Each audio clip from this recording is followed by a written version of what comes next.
కోడికత్తి 2 బెజవాడ రాయ 1 ఈ బెజవాడ రాయ స్కెచ్ ఈ బెజవాడ రాయితో హత్యా ప్రయత్నం చేశారు.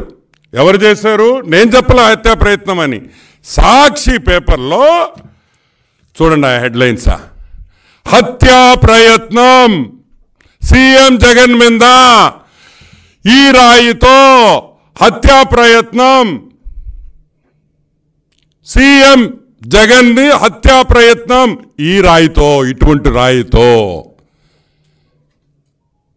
ఇదిగోండి నేను హీరోయిన్ అని చెప్పాను కదా, ఆ హీరోయిన్ గారి పేపరే ఇది, ఆ భారతక్క పేపరే ఇది. నా మొగుడు మీద హత్యాయత్నం చేశారు ఒక రాయితో అని సీఎం గారు శ్రీమతి ఆమె సొంత పేపర్లో ఆమె వేసుకుంది. ఫోటో మాత్రం బాగా వేయించావక్క, ఇంకొంచెం దగ్గర తీయాల్సింది బాగుండేది, కొంచెం దూరం పెట్టావు. కరెక్ట్గా 7 గంటలకి స్కెచ్ ప్రకారం కరెంట్ ఆఫ్ అయిపోతుంది, కరెంటు ఉండదు, ఎగిరే డ్రోన్లు దిగిపోతాయి కిందకి, ఎగిరే డ్రోన్లు కనిపివు. యువగళంలో లోకేష్ బాబు యాత్రకు మాత్రం 20 డ్రోన్లు ఉంటాయి పైన, అటు ఇటు. అవి చూసి మేమంతా చుక్కలు చుక్కలు చుక్కలు స్టార్స్ అనుకున్నాం. ఏమో ఈ డే లైట్లో ఏంద్రా, ఇంత వెలుగులో ఏంద్రా స్టార్స్ కనిపిస్తున్నాయంటే అవి డ్రోన్లు బాబు, డ్రోన్లు. లోకేష్ బాబుకి 10 డ్రోన్లు ఎగరతాయి, తిరుగుతుంటాయి యువగళంలో. ముఖ్యమంత్రి బెజవాడలో మీటింగులు జరుగుతుంటే డ్రోన్ విజువల్సే లేవు ఆ ఇన్సిడెంట్లో. ఇది కూడా ఒక డ్రామా, దీంట్లో పోలీస్ పాత్ర కూడా ఉంది ఈ డ్రామాలో. డ్రోన్ విజువల్స్ కనిపించకుండా పోలీసు 3000 మంది పోలీసు వాళ్ళు చుట్టూ అతని చుట్టూ కూర్చొని ఉంటే విజువల్స్ లేవు. సరే,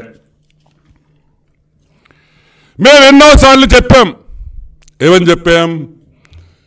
అయ్యా ఎలక్షన్లు దగ్గరికి వస్తున్నాయి, వైఎస్ కుటుంబానికి ఏదో ఒకటి జరగద్ది, జాగ్రత్తగా ఉండాలి, వైఎస్ కుటుంబాన్ని కాపాడండి, వైఎస్ కుటుంబానికి సెక్యూరిటీ ఇవ్వండి. ముళ్ళు ఆకు మీద పడ్డా, ఆకు ముళ్ళు మీద పడ్డా నష్టపోయేది మేమే అని మొరబెట్టుకున్నాం స్వామి, మొరబెట్టుకున్నాం. ఎవరైనా విన్నారా మా మాట? ఎవరైనా విన్నారా? పోలీస్ డిఐజీకి చెప్పాం, డీజీకి కూడా చెప్పాం, ఎన్నో ప్రెస్ మీట్లు పెట్టి చెప్పాం, ఆ కుటుంబాన్ని జాగ్రత్తగా చూసుకోండి అయ్యా, వాళ్ళకి ఏమన్నా అయితే మా మీద నెట్టుతారు అని నేను చెప్పా. అదే కాకుండా వేరే దేశాలు, America CIA, Russia KGB, Britain M16, అదేవిధంగా FBI, ఇంటెలిజెన్స్ ఏజెన్సీస్ కూడా జగన్మోహన్ రెడ్డికి విపరీతమైన సెక్యూరిటీ థ్రెట్ ఉందని మేం చెప్పలా, సెక్యూరిటీ థ్రెట్ ఉందని పోలీస్ డిపార్ట్మెంట్ చెప్పింది. అది వాళ్ళకి ఎక్కడి నుంచి ఇన్పుట్స్ వచ్చినాయో నాకు తెలీదు, వీళ్ళు ఏమన్నా ఇచ్చారేమో.